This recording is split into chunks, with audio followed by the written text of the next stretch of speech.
Moscou est en feu. Cette nuit, des drones ukrainiens ont fait leur propre répétition du défilé du 9 mai sur la place rouge avec explosions et feux d'artifice. Jackpot pour l'armée ukrainienne. Rien qu'en ce mois d'avril, les forces armées ont détruit des systèmes de défense anti-aérienne ennemis pour plus d'1,1 milliard de dollars. Encore un sale coup de Loukachenko. Le dictateur à moustache ouvre un second front et prépare des provocations à la frontière avec l'Ukraine. Le pacificateur Trump a encore besoin de guerre. Le président américain prépare une invasion de Cuba et l'opération évacuation. Les États-Unis rapatrient plus de 5000 de leurs soldats basés en Europe. Qui protégera désormais les frontières de l'Union européenne contre Poutine? Voici les infos du jour. Je m'appelle Eva Nikolashvili. Aimez la vidéo et abonnez-vous car nous commençons. Ce dont Poutine rêvait tant est arrivé. Ça bouge enfin à Moscou.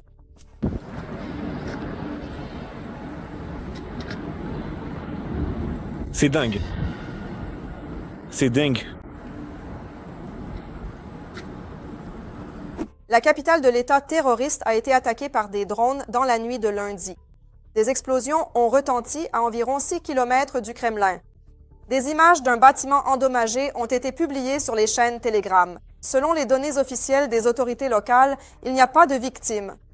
Mais les moscovites sont certainement ravis de la guerre que Poutine a apportée chez eux. Eh bien, 1. 2, c'est tout. Et 3. Les réseaux sociaux rapportent aussi que le drone tombé à Moscou était un véritable drone d'attaque de type FPV. Et c'est la première fois depuis longtemps que des drones d'attaque ukrainiens sont signalés si près du Kremlin. Et juste à la veille du défilé, n'est-ce pas un signe? Des records fous pour l'armée ukrainienne. Selon nos défenseurs, rien qu'en avril, les forces armées ont détruit pour plus d'1,1 milliard de dollars de défense anti-aérienne ennemie. Ainsi, les forces de systèmes de drones ont frappé 38 cibles. Il s'agit notamment de systèmes Buk, Tor, Pantsir, S-350 et d'autres. 13 radars et systèmes de guerre électronique ont également été mis hors d'usage.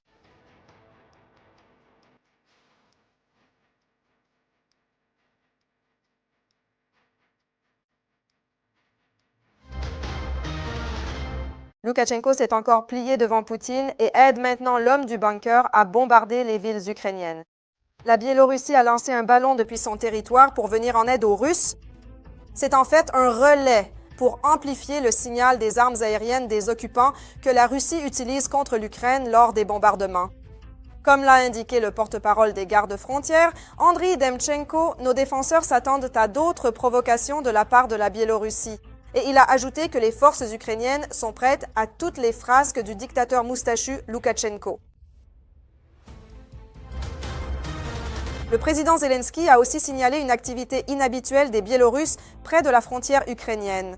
Pour confirmer ses craintes, un objet venu du pays voisin a été repéré dans les airs au-dessus de Tchernobyl, côté ukrainien. Je vous en dirai plus tout de suite. Forme-t-il convenablement les pilotes ou y a-t-il tout de même des lacunes? Loukachenko prépare-t-il quelque chose? Loukachenko prononce sans cesse le mot « guerre ». Nous nous préparons à la guerre.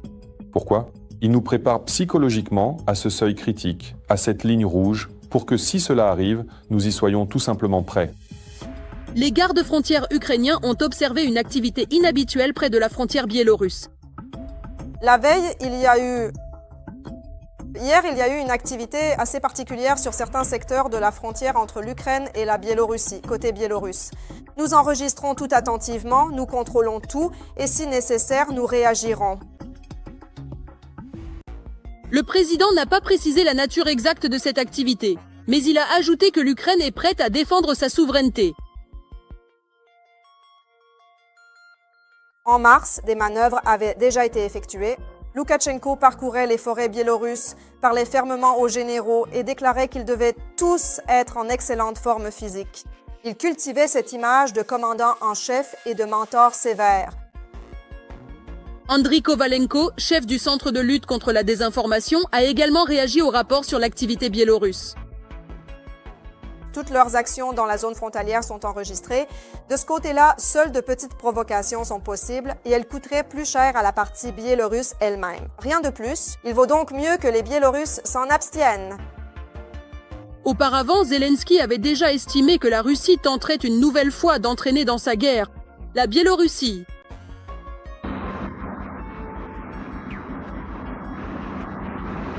Concernant la menace d'une offensive depuis la Biélorussie. Écoutez, les Russes ont énormément d'idées diverses, malsaines et fantaisistes. C'est pourquoi je ne voudrais vraiment pas que la Biélorussie soit entraînée dans ces délires, pour qu'ils ne deviennent pas une terrible réalité. De plus, selon le renseignement, des routes vers le territoire ukrainien sont aménagées en Biélorussie et des positions d'artillerie sont installées. J'ai ordonné par les canaux appropriés d'avertir les dirigeants de fait de la Biélorussie que l'Ukraine est prête à défendre sa terre et son indépendance. Le président ukrainien a également imposé des sanctions contre certains citoyens et entreprises biélorusses. Il y a des noms intéressants sur cette liste. Viktor Sheman, mais il y en a deux autres encore plus intéressants. Viktor et Dmitri Loukachenko, Pavel Muravyko, chef d'état-major général des forces armées, Alexandre Rachmanov, secrétaire d'État adjoint du Conseil de sécurité, et d'autres assistants de Loukachenko. Quelles entreprises? Ce sont des entreprises du complexe militaro-industriel, celles qui aident, par exemple, à produire des pièces pour des obus d'artillerie de calibre 122 mm et 152 mm pour les troupes russes. Olsa, l'usine de Minsk, thermoplast. Le porte-parole du service des frontières, Andriy Demchenko, a déclaré que les gardes-frontières ukrainiens ne constatent aucun mouvement de matériel ou de troupes vers la frontière en Biélorussie. Mais cela ne signifie pas que le régime de Loukachenko n'aide pas Poutine. Et c'est une aide mutuelle. La Russie leur fournit des systèmes de défense aérienne pour créer un bouclier aérien. Et l'on voit de plus en plus l'interaction de leurs armées. Le Kremlin utilise le territoire biélorusse pour piloter des drones d'attaque lors des assauts contre l'Ukraine. De plus, des équipements sont placés près de la frontière pour guider des drones kamikazes vers des cibles dans les régions de l'ouest de l'Ukraine. Et le président autoproclamé de Biélorussie, Loukachenko, a effrayé tout le monde en prétendant que le système balistique russe Orekhnik serait déjà en Biélorussie. Ce qui se passe est une préparation claire à une escalade militaire. Cela signifie que le front nord requiert à nouveau l'attention de l'Ukraine. Un général de division de réserve du SBU affirme que la menace principale de la Biélorussie n'est pas une possible nouvelle offensive, mais l'usage de son territoire par la Russie comme base militaire.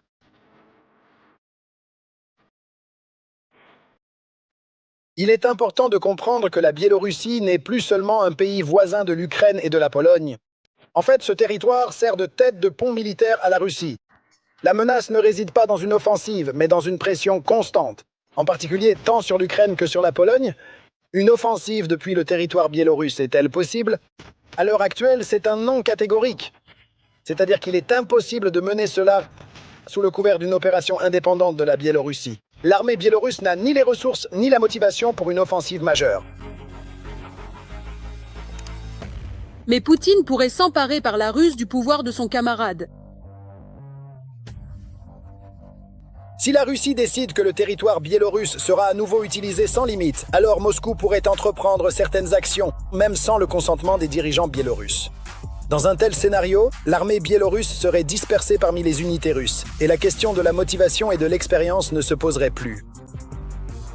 Le commandant de l'unité spéciale Kraken, Konstantin Nemichev, estime que Poutine pourrait déjà envisager une utilisation hybride de ses troupes depuis la Biélorussie. D'un point de vue militaire, l'armée de l'ARB n'est pas prête à mener des combats de grande envergure et reste une structure faible. Parallèlement, selon les renseignements, la Russie envisage une utilisation hybride de ses troupes depuis la Biélorussie, en lien avec des unités biélorusses. Il y a des raisons de croire que la Russie tente à nouveau d'entraîner la Biélorussie dans la guerre. Il ne s'agit pas d'une offensive massive, mais de provocations frontalières, créant des tensions au nord de l'Ukraine pour détourner les forces ukrainiennes des axes clés à l'est et au sud. Aucune offensive sur Kiev, Lutsk, Jitomir ou Rivne n'est prévue. De tels scénarios sont pour l'instant irréalistes. Si l'on se souvient des propos de Loukachenko au printemps dernier, on voit clairement que sa rhétorique est guerrière. Il ne peut y avoir de temps de paix. Nous nous préparons à la guerre. Au-delà des mots, Loukachenko a signé un décret pour mobiliser les officiers de réserve. La mobilisation orchestrée par Loukachenko est atypique. Elle ressemble davantage à un outil de propagande. Il ne faut pas écarter le fait qu'il puisse s'agir d'intimidation non seulement envers l'Ukraine, mais aussi les pays baltes. C'est une pression sur les pays baltes. Si les Russes attaquent, les Biélorusses se joindront volontiers à eux. Pour Loukachenko, ces options ne sont pas idéales. Affronter l'armée ukrainienne est pour lui un bien plus gros problème que de faire face aux armées patriotiques mais inexpérimentées des pays baltes. Les activités de la Biélorussie aux frontières de l'Ukraine sont sous surveillance. C'est ce qu'indique également le chef du Centre de lutte contre la désinformation. Concernant les Biélorusses, tous leurs mouvements à la frontière sont enregistrés quotidiennement. Seules de petites provocations sont possibles, mais elles coûteraient cher à la Biélorussie, rien de plus. Il vaudrait donc mieux qu'ils s'en abstiennent. Que fait l'Ukraine ? Nos autorités ont envoyé un signal clair aux dirigeants biélorusses. Aucune provocation ne sera tolérée. L'escalade dépendra d'un ensemble de mesures diplomatiques et militaires. Il faut comprendre que l'Ukraine a les moyens de riposter rapidement si nécessaire. Les États-Unis s'apprêtent à intervenir dans le détroit d'Ormuz. Trump a annoncé une opération d'envergure, le projet Liberté, pour débloquer les navires civils dans le détroit d'Ormuz. Le chef de la Maison-Blanche parle d'une mission humanitaire. Des navires étrangers innocents, sans lien avec le conflit, sont bloqués. Et ils doivent être secourus. De plus, certains pays ont personnellement demandé l'aide de Washington. Selon Trump, le but est d'escorter les navires vers des eaux sûres pour qu'ils reprennent leurs activités. Le président américain a ajouté que si ce processus humanitaire était entravé, il faudrait malheureusement réagir avec fermeté. Trump affirme aussi que des représentants américains négocieraient déjà avec la partie iranienne. Mais Téhéran semble, une fois de plus, ne pas être au courant. Ibrahim Azizi, chef de la commission de sécurité nationale iranienne, a déclaré que toute ingérence américaine dans ce nouvel espace maritime, Le régime du détroit d'Amour sera considéré comme une violation du cessez-le-feu. En plus de planifier des missions de paix, Trump a de nouveau menacé le monde. C'est Cuba qui a pris. Le président américain, lors d'un discours au Forum Club de Palm Beach, en Floride, a déclaré que Cuba avait des problèmes et que les États-Unis s'empareraient du pays presque instantanément. Mais pas maintenant, seulement après la guerre contre l'Iran. Trump dit qu'il aime finir ce qu'il commence. Et donc, après la fin de la guerre, le porte-avions américain Abraham Lincoln, qui effectue actuellement des missions au Moyen-Orient, s'arrêtera à quelques dizaines de mètres seulement des côtes de l'île de la Liberté. Et alors, Trump en est sûr. Les Cubains diront, je cite, « Merci, nous nous rendons ». Fin de citation.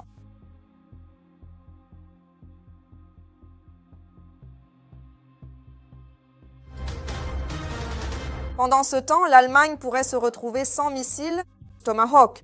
Tout ça à cause d'une nouvelle rancœur de Trump envers l'OTAN. Selon l'agence Reuters, les États-Unis ont annulé le déploiement d'un bataillon de missiles en Allemagne. Il s'agit d'une décision du Pentagone qui prévoit aussi le retrait d'une brigade complète du pays et l'abandon du projet de déploiement d'artillerie à longue portée en 2026. Pour rappel, ces missiles devaient renforcer la dissuasion contre Moscou, le temps que l'Europe développe ses propres capacités de défense. Peu avant cela, le chancelier allemand Friedrich Merz a déclaré qu'il devait accepter le fait que Trump ne partage pas ses vues pour poursuivre la coopération avec les États-Unis au sein de l'OTAN. Mais les Tomahawks ne sont que le début. Les militaires américains font leurs valises et s'apprêtent à quitter l'Europe en masse. On parle de plus de 5000 soldats.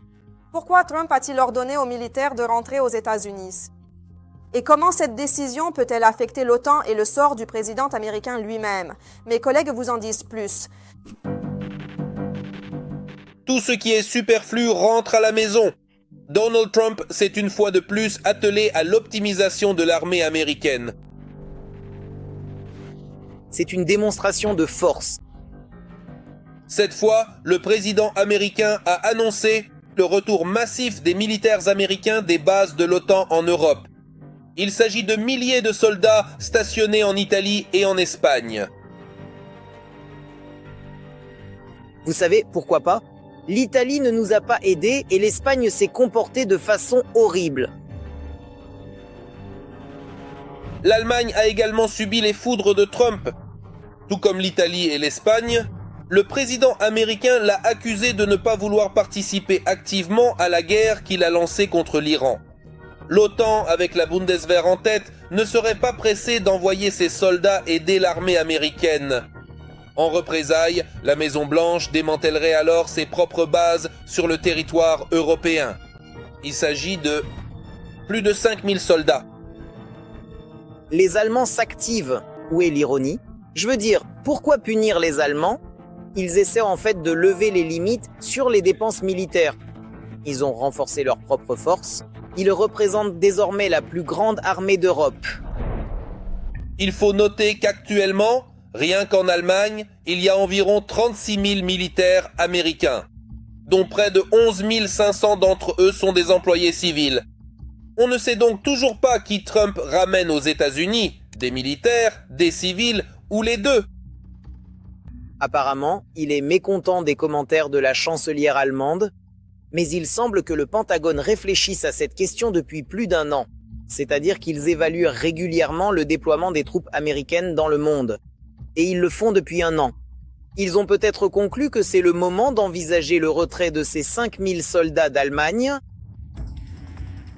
Au Pentagone, on qualifie la décision de Trump de punition contre l'Allemagne pour ses propos sur la guerre en Iran.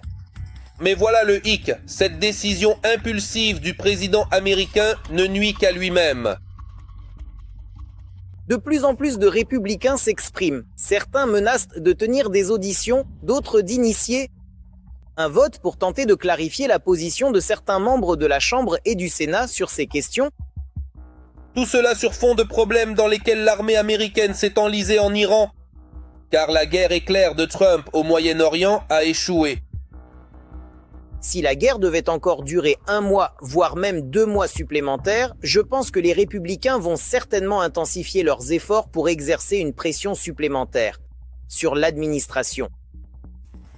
Mais même si Trump insiste et retire une partie des troupes d'Europe, cette dernière n'en souffrira pas tant que ça. Au contraire, selon les analystes, la politique actuelle de la Maison-Blanche profite aux pays de l'Alliance.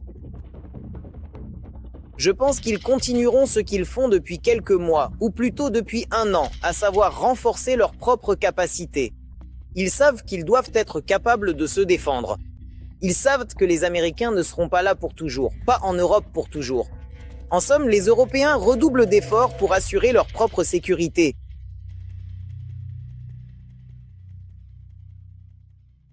Pendant que Trump continue de se quereller avec les pays de l'OTAN et de détruire l'alliance de l'intérieur, la Chine se frotte les mains.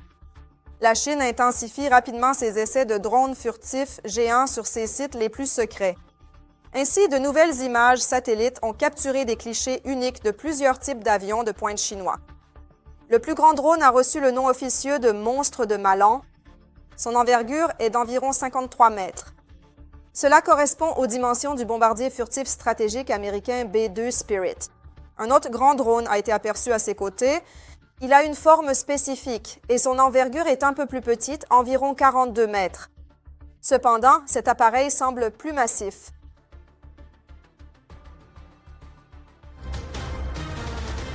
Et de la Chine au pays du soleil levant, le Japon s'est aussi activement lancé dans les drones.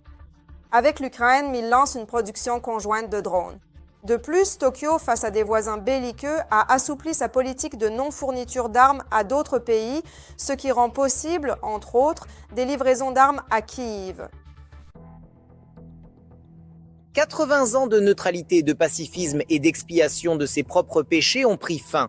Le Japon revient sur les marchés mondiaux de l'armement.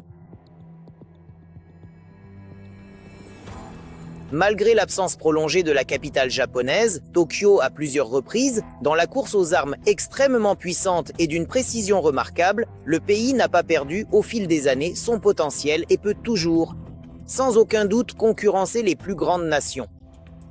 Le Japon possède une très grande expérience en matière de production. La seule chose qu'il nous reste à faire est de passer à l'échelle et de comprendre où produire. Pourtant, c'est précisément l'Ukraine qui intéresse aujourd'hui le plus le Japon.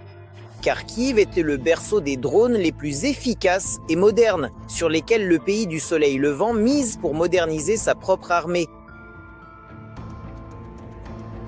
Ainsi, selon les analystes, la coopération entre l'Ukraine et le Japon franchit une nouvelle étape. Ce pays, traditionnellement neutre, mise aujourd'hui sur la militarisation. Et sans le soutien officiel de Kiev, Tokyo n'y parviendra tout simplement pas. Le Japon s'intéresse aux approches ukrainiennes de l'usage des drones, tant maritimes qu'aériens. Cela concerne moins les technologies de production que la tactique et l'intégration avec d'autres moyens de combat. Les changements ont débuté l'an dernier avec l'arrivée de la nouvelle première ministre Sanae Takaichi. Ils se sont poursuivis en février 2026 avec la victoire de son parti aux législatives. Et ils s'intensifient en ce moment même, ce qui accroît l'intérêt pour l'Ukraine. Face à la montée des menaces régionales de sécurité, aucun pays ne peut assurer seul la paix et sa propre sécurité. La levée de l'interdiction permettra aux pays amis de renforcer nos capacités de défense et de prévenir les conflits. D'ailleurs, ses propres arsenaux, le Japon n'a pas oublié de les remplir, malgré tout son pacifisme. Les experts notent que sur le plan militaire, Tokyo peut rivaliser avec n'importe quel pays européen. Le Japon a construit 2 porte-avions, acheté aux Américains des avions F-35 et des missiles pour ces avions. Les Américains ont fait semblant eh bien oui, ce n'est qu'un destroyer avec un pont d'envol pouvant accueillir 20 avions sur l'un des navires. Le Japon a réussi à acheter aux Américains 400 missiles Tomahawk en signant le contrat à temps en 2023. Vous savez, un pays exclusivement pacifique et bienveillant qui possède des capacités de longue portée. Si auparavant tout cela n'était que pour un usage interne, cela peut désormais être livré aux alliés. Depuis 2014, l'exportation était strictement limitée à seulement 5 catégories d'équipements non létaux, par exemple pour le déminage ou les opérations de sauvetage. Désormais, les livraisons directes de missiles, de navires de guerre, de munitions et d'aviation sont autorisées. Cela signifiera-t-il que le Japon se transforme en une puissance militaire? Pas encore. C'est un élément qui a un caractère purement économique. Le complexe militaro-industriel en tant que tel n'est pas formé au Japon. Et malgré toute sa puissance économique et technologique exceptionnelle, la production d'armes reste un maillon faible. Le Japon veut offrir aux fabricants d'armes un plus large éventail de possibilités pour développer des systèmes modernes. Et les plus modernes sont les systèmes de drones. D'où l'intérêt pour l'Ukraine, car nos drones intercepteurs ont prouvé en pratique qu'ils sont aujourd'hui la meilleure solution contre les drones ennemis. Au lieu de tout créer de zéro, on peut produire à bas prix en adaptant des composants commerciaux existants. Et comme il s'agit d'une production de masse, il est plus facile de faire des bénéfices et la vitesse de production est plus élevée, car le marché évolue rapidement. En ce sens, le modèle d'affaires ukrainien et l'expérience acquise sont ce qui est valorisé. Parallèlement, l'Ukraine accepte de partager son expérience. Au niveau des États, des réunions ont lieu à plusieurs reprises, la dernière s'étant soldée par l'allocation d'un nouveau programme d'aide de 6 milliards de dollars. Il s'agit principalement d'investissements dans notre économie ainsi que d'armements non létaux comme des transports militaires, des gilets pare-balles, des casques et du matériel médical. Cependant, en parlant de défense, il ne faut pas exclure les moyens de défense aérienne, à savoir les missiles pour les systèmes Patriot. Les Patriotes s'inscrivent parfaitement dans la doctrine japonaise actuelle de ne pas transférer d'armes pouvant détruire directement les forces vives ou l'équipement de l'ennemi. Cependant, cette règle semble également sur le point d'être enfreinte. En effet, au Japon, la population soutient déjà ouvertement la militarisation du pays face aux menaces de la Chine et de la Russie. Et il semble que l'on ait compris que le statut de neutralité permanente n'est pas une solution. La Chine est sérieusement préoccupée par cette décision. Par le passé, le militarisme japonais a mené à une expansion agressive et à de graves crimes contre la Chine et ses voisins en Asie. Parallèlement, les premières tentatives de soutien à l'Ukraine au niveau international, précisément en armes, ont déjà été faites. Prochainement, Tokyo s'apprête à annoncer son adhésion à l'initiative Purell pour l'achat d'armements destinés à Kiev. Les experts n'excluent pas non plus le transfert direct d'armes stockées dans les entrepôts. Par exemple, les systèmes M270 MLRS, les obusiers automoteurs italiens FH-70, le système anti-aérien type 87 qui ressemble étrangement au Gepard allemand. De plus, les Japonais ont leur propre école de conception de chars, et les chars restent essentiels dans les guerres modernes. Nous avons un modèle prêt pour la production de drones, qu'ils soient maritimes ou terrestres, ainsi que des drones de reconnaissance et d'interception, ce qui ouvre de nombreuses opportunités de coopération mutuellement bénéfiques. Le Japon possède une très grande expérience en matière de production. La seule chose qui nous reste à faire est de passer à l'échelle et de comprendre où produire, soit au Japon, soit il est possible de déployer cette production quelque part en Ukraine. Mais tout le monde comprend que nous avons un besoin critique de missiles de défense aérienne. D'autant plus qu'après le refus direct des États-Unis de nous accorder la licence de production de ces missiles sur le territoire ukrainien, la seule possibilité de les obtenir d'un autre pays que les Américains, c'est le Japon. Parallèlement, le ministère de la Défense du Japon envisage l'achat direct de drones ukrainiens, selon Kyodo News. Le ministère a reçu environ 1,7 milliard de dollars pour renforcer la défense à l'aide de drones. Et si Tokyo décide de s'équiper des meilleurs modèles, ces drones seront certainement ukrainiens. C'est tout ce que j'ai le temps de vous dire pour le moment, mais nous ne nous quittons pas. On se retrouve dans quelques heures pour une nouvelle dose d'actualité. En attendant, soutenez-nous, mettez un pouce bleu à cette vidéo et abonnez-vous à la chaîne. C'est très important pour nous.